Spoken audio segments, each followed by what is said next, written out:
दर्शकों को नमस्ते, प्रणाम, सलाम, जोहार, जय हिंद। दिव्यांगता का जो क्षेत्र है बहुत बृहद है। एक विषय को पढ़ने में लोगों को पसीना छूट जाती है। यहाँ तो 21 विषयों को पढ़ना है। 21 types of disability. It will be too difficult work. चलिए, उसी में से एक टॉपिक है ग्लैंड्स, जिसको बोलते हैं ग्रंथि। सो मेनी टाइप्स ऑफ ग्रंथि इन आवर बॉडी। बहुत है, 15-16 प्रकार। लेकिन हाँ, अभी हम कुछ बता रहे हैं 6-7 को।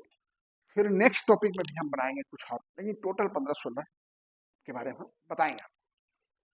क्योंकि एक बहुत बड़ा वीडियो होने से आपको हमारा वीडियो देखने में इंटरेस्ट नहीं लगेगा, सो दैट इसको मैं पार्ट बाय पार्ट कर दिया। तो चलिए हम जानते हैं सबसे पहले कि ये है क्या। What is gland? है क्या? देखिए, ग्लैंड जो है कोशिकाओं, सेल्स, हमारा अंग का एक समूह होता है। क्या होता है? एक समूह होता है जो शरीर के लिए जरूरी पदार्थों का उत्पादन करता है, और उत्पादन करने के बाद वह बाहर निकाल देता है। जैसे पसीना, यूरिन, टॉयलेट, है ना, आंसू, है ना। तो अब यह जानना है आगे कि ये पदार्थ रक्त प्रवाह में शरीर के बाहरी सतह पर साबित होता है। कहाँ होता है शरीर के? आंसू कहाँ से आता है?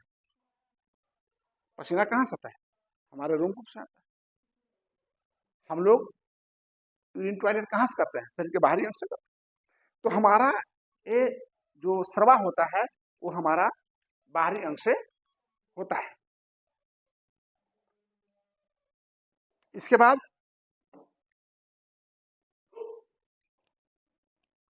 जो पदार्थ अवांछित है, कुछ ऐसे अवांछित पदार्थ हैं जो हमारे शरीर में है, खाए हैं, नीले हैं, तो वह भी हमारे मूत्र मार्ग, टॉयलेट मार्ग से बाहर निकल जाता है। कुछ पसीना से, कुछ आंसू से निकल जाता है। शरीर के विकास के लिए यह प्रक्रिया बहुत, और यह प्रक्रिया नहीं रहेगा तो सब कचरा शरीर में रहेगा तो 5 वर्ष में खत्म हो जाएगा।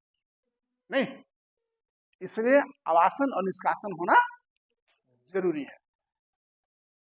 अब यह उठता है जी राखी, रक्त से पदार्थ लेती है और उन्हें रासायनिक रूप में बदल करके, हमारा खून से पदार्थ को लेती है ग्लैंड्स, और ले करके एक रासायनिक प्रक्रिया में बदलती है जो वह शरीर के बहुत उपयोगी होती है। जैसे हम लोग भोजन करते हैं, तब भोजन हमारा कहाँ जाता है? भोजन से क्या क्या बनता है? भोजन हम क्यों करते हैं? सिर्फ रक्त नहीं बनता है, और क्या बनता है?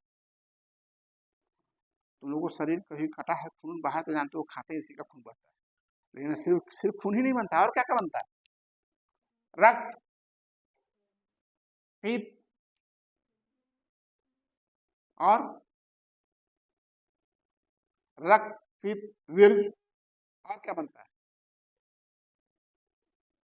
मसल्स, बोन, है ना। ये भोजन हमारे शरीर को पुष्टि प्रदान करता है। जो उसमें से कुछ अवांछित पदार्थ होते हैं उसको हम लोग मूत्र मार्ग, पैखाने के रास्ते से, पसीने से, आंसू से हम लोग बाहर करते हैं, और यह होना बहुत जरूरी है। हमारे शरीर के लिए यह फायदेमंद है। अगर रोम से पसीना ना आए तो आपको स्किन डिजीज हो जाएगा, है ना। इसके बाद यह प्रकार, तो देखिए अभी हम मुख्य 2 प्रकार के बता रहे हैं। एक एक करके समझना होगा, एक ही बार सब बता देंगे तो हड़बड़ा जाएगा, ना ये ना वो ना वो, कोई नहीं। तो 2 प्रकार क्या है? एक है डक्टेड ग्लैंड, उसको बोलते हैं डक्टेड ग्लैंड, हिंदी में बोलते हैं नालिका ग्रंथियां। लिख लीजिए इसको, डक्टेड ग्लैंड, नालिका ग्रंथि। पहला नालिका ग्रंथि,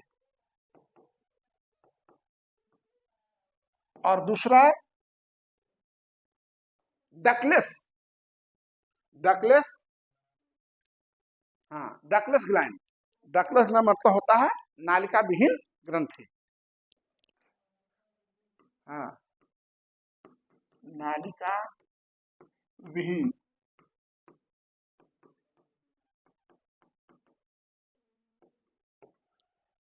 बहुत कम पढ़ना है, मजे से पढ़ना है, आनंद से पढ़ना है, हड़बड़ी नहीं। अब इसको समझना है, डकलेस और ducted gland, ductless gland and ducted gland. Ducted gland जिसमें नली के द्वारा बाहर निकलती है, इसमें नली होता है। और डकलेस जिसमें कोई नली नहीं है, डायरेक्ट मसाज ब्लड में मिल जाता है। तो अब इसके बारे में क्या जानिए। जो डक्टेड ग्लैंड होते हैं, यह अपने उत्पादकों को, जो भी हमारे शरीर से रासायनिक पदार्थ निकलते हैं, नालिकाओं के जरिए प्रवाहित होती है। जैसे यकृत, लार नाली है, जिभ में नाली है, पसीना नाली है, आंसू नाली है, यूरिन टॉयलेट नाली है। तो ये सभी क्या हो गया, डक्टेड ग्रंथि, डक्टेड ग्लैंड, नालिका ग्रंथि। समझ गए होंगे आप लोग। और दूसरा क्या है, डकलेस ग्लैंड। डकलेस ग्लैंड मतलब नालिका विहीन ग्रंथि। जैसे नालिका विहीन में क्या कर रहा है भैया, देखिए इन्हें अंतःस्रावी ग्रंथि कहते हैं। बताएंगे अंतःस्रावी ग्रंथि क्या है, ये भी हम बताएंगे, लेकिन अभी इसको समझिए। अंतःस्रावी ग्रंथि यानी वह अंदर में ही, ये शरीर के बाहर होते हैं, वो शरीर के अंदर ही स्राव हो जाता है। ठीक है, हाँ ग्रंथियां। जैसे इसमें मस्तिष्क के निर्देशानुसार अपने उत्पादकों को धीरे से रक्त में प्रवाह करती है। तो जो अंतःस्रावी ग्रंथियां हैं, वो हमारे मस्तिष्क के आदेशानुसार हमारे शरीर में जो है वो प्रवाहित करती है, माने अपने शरीर में अंदर में छोड़ती है, वो बाहर निकलता नहीं है, जिसके कारण हम रोग के शिकार भी हो सकते हैं। उसे निकालने में क्या करना होगा, एक्सरसाइज, है ना। अब आगे है, ये दो ग्रंथि के बारे में तो आप समझ गए। अब तीसरा है अन्य ग्रंथियां। अन्य ग्रंथियां माने डिफरेंट ग्लैंड्स, अन्य ग्रंथियां।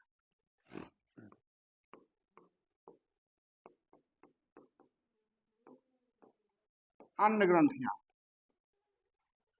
वो मोबाइल में इतना सारा मिलेगा कि लग जाओगे उसमें। हम चुन के नहीं, अब देखिए अच्छी बात है, उसको देखने से तो मिलता है ना, हो सकता है कहीं हम गलत बोल रहे हैं या कहीं कुछ गलत बता रहे हैं, तो आपको आइडिया मिल जाएगा, वो अच्छी बात है। लेकिन बाद में देखिए, क्यों बाद में देखिए, क्योंकि ये इतना बड़ा मिलेगा ना कि आपको पता नहीं चला कहाँ से पढ़ना, कहाँ क्या करना। हम इसके लिए बहुत प्रयत्न और प्रयास किया है। हम आपके पास एक निचोड़ बना कर शॉर्ट में गेस पेपर बना के दे रहे हैं, ताकि जो आपको जानना निहायत जरूरी है। तो चलिए अन्य डिफरेंस ग्लैंड्स क्या है, देखिए एक है आपका उसमें एक्सोक्रीन ग्लैंड, एक्सोक्रीन ग्लैंड।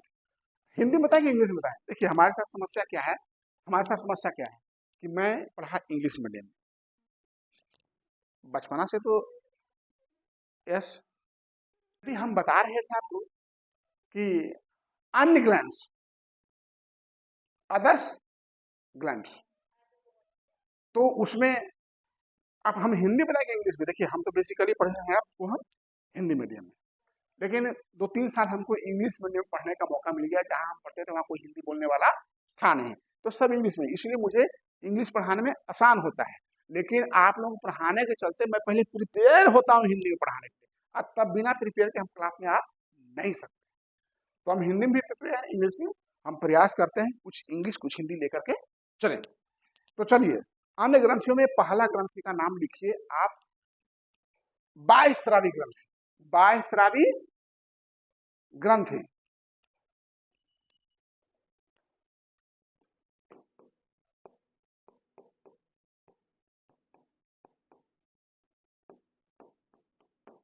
बाह्यस्रावी ग्रंथि। और दूसरा लिखिए अंतःस्रावी ग्रंथि। अंतःस्रावी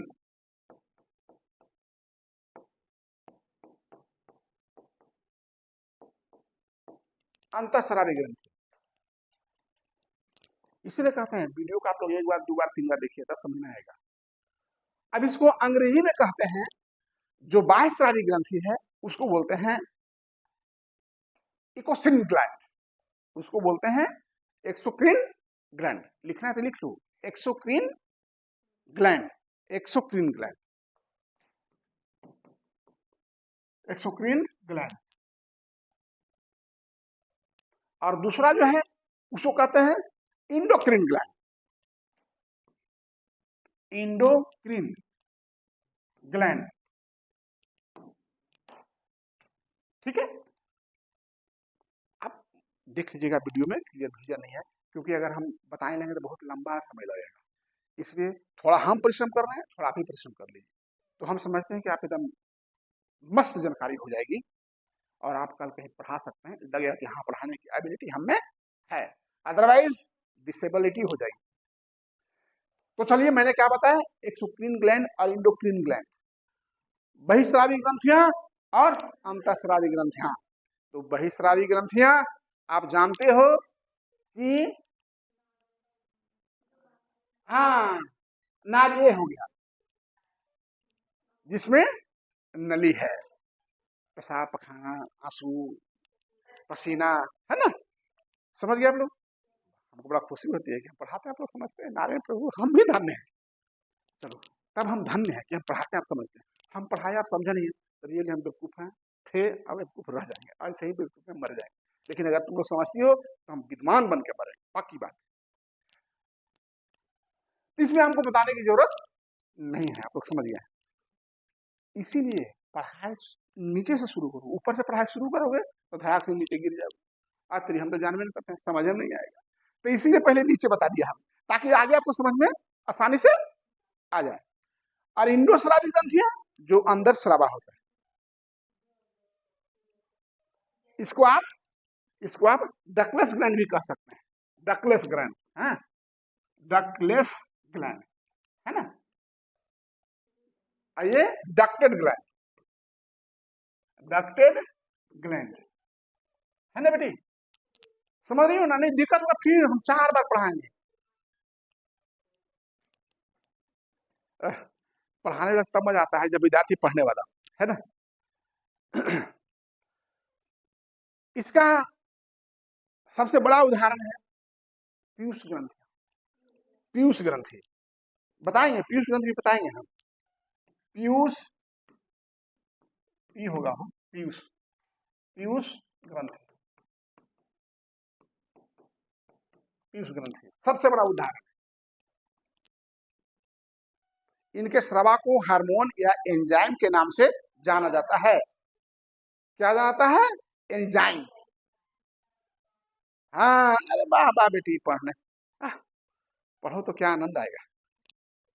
अब हम एक काम करेंगे, हम आप लोगों को ग्रुप में ये भी भेजेंगे कि क्या पढ़ाएंगे, ताकि कुछ तो लोग पढ़ के तो हमको और आनंद आएगा। चल बेटी ठीक है, कल से वो भी लिखेंगे आज क्या क्लास होगा, टॉपिक क्या रहेगा, ताकि थोड़ा सा, हाँ टॉपिक है ना। ऐसे तुम लोग एक आके बैठ जाती है तो आपको लगता है बाप रे बाप, ये मेडिकल कहाँ से, ये हम लोग डॉक्टर मास्टर से डॉक्टर आदमी हो जाएंगे कहाँ। क्योंकि आपको ऐसे बच्चे की सेवा देना है तो आपको ये सारी चीज जानकारी रखना होगा, और नहीं तो आप सफल नहीं हो पाइएगा। और एक अन्य ग्रंथि में क्या है, मिक्स ग्लैंड, मिश्रित ग्रंथि, क्या बोलते हैं, हाँ मिला हुआ, मिश्रित, मिश्रित ग्रंथि, मिक्स ग्लैंड, मिक्स्ड ग्लैंड। तो मैंने अभी 3 बताया,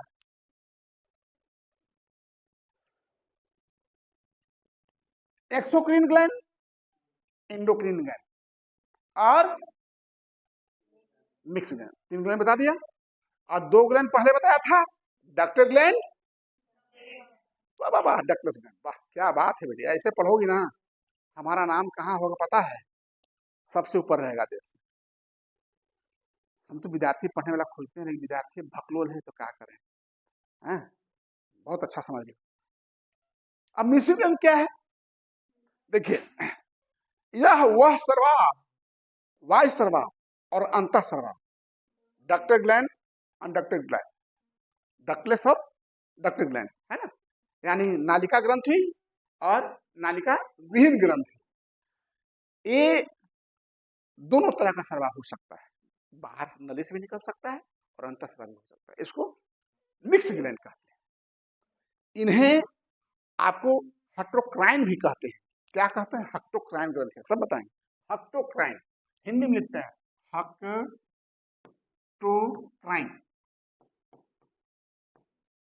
इसको हक्टोक्राइन ग्रंथि बोलते हैं। देख बेटा क्वेश्चन कहीं से आ जाएगा, पूछ देगा पीयूष ग्लैंड के बारे में लिखे, तो कहीं पीयूष ग्लैंड तो पता भी नहीं कहते, हम भी बोले बताएंगे।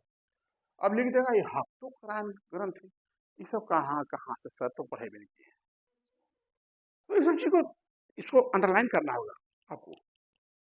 आप हम बता रहे हैं फिर जाके आप नहीं पढ़िए, एक बार में नहीं सब आएगा। हाँ तब है कि आप 30%, 25%, 30%, 50% सीख जा रहे हो, बहुत बड़ी उपलब्धि है। अब अग्नाशय ग्रंथि जो होती है सबसे बड़ी ग्रंथि होती है, ग्लैंड में सबसे बड़ा ग्लैंड कौन है? अग्नाशय ग्लैंड।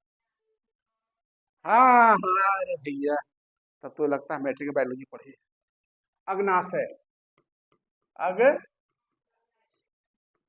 क्वेश्चन आ जाएगा सबसे बड़ी ग्रंथि क्या है, लीक होना था तो कल बुला जाओ।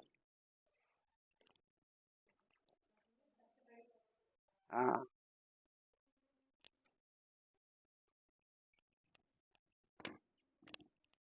वैसे वृषण और अंडाशय को भी माना जाता है, लिख लो, वैसे वृषण और अंडाशय को भी माना जाता है, वृषण और अंडाशय ही पढ़ाएंगे अभी। वैसे वृषण, वृषण हिंदी लिखते हैं वृषण, वृषण और क्या, अंडाशय को माना, ये भी सबसे बड़ी ग्रंथ है, यानी ये 3 ग्रंथ है सबसे बड़ी ग्रंथ है, वृषण, अंडाशय और आपका अग्नाशय। देखो ना कितना 20 ग्रंथि के नाम बता रहे हैं, कल चुनते जाओ तुम।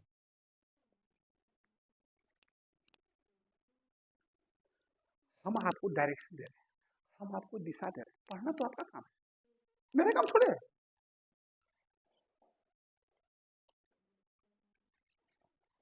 तो चलिए आज जो टाइप्स ऑफ ग्लैंड था वो समाप्त होता है।